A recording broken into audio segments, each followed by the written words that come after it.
Whenever you're trying to achieve greatness in something, you're going to have days that will be disappointing. You're going to have some experiences that don't go the way that you plan them, and in your mind you have this grand scheme of how everything's just going to work out perfectly, and that's just not always the case. I had a little bit of that today in this session. I made it all the way through the session, but it was not nearly the way that I wanted to go about it. I was definitely a lot more affected by my workout, the squat workout on Tuesday, than I expected to be, and also my slight calorie deficit kind of my body reacted to it a lot more than I expected it to. I didn't really do a whole lot to my diet. I just cut out some of the junk food, and my body is like, oh, no more junk food? Alright, let's just drop weight like crazy. And so I've been going a little faster than I want to on this supposedly slow cut, and I'm already down to 205, which is where I had intended to be the week before the meet, and then cut water the rest of the way. So I need to slow that down a little bit. But you can see some of my benching just is not as fast and as smooth as I wanted it to be on this day. I still made it all the way through.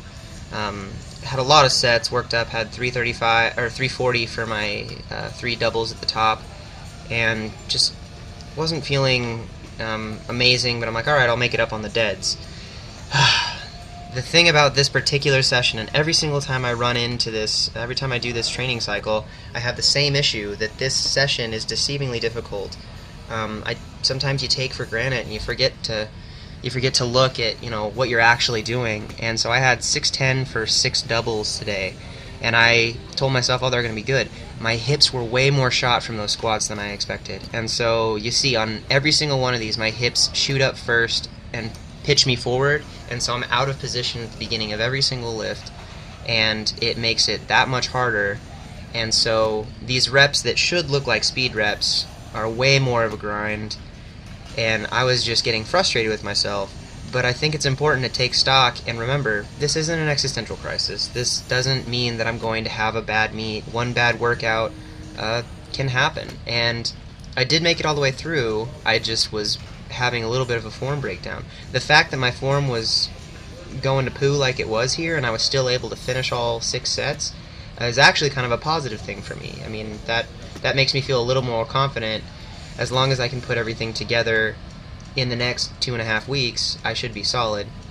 On the 6th set, I decided I was just going to take my hips almost completely out of it and do and pull the last 2 reps conventional. And they're really slow, but they didn't feel as terrible as all the sumos did, because normally my sumo would just fly at this weight.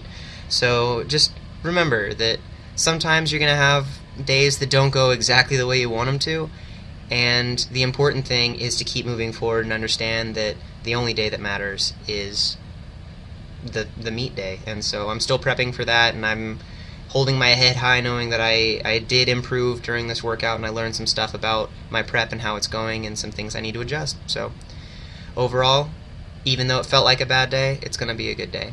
Thank you guys for watching. If you enjoyed the video or got something from it, which I hope you did, please like and share it.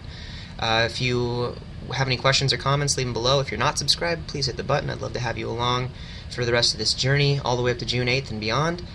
And other than that, I will see you on Saturday for some squats. So talk to you then. Bye.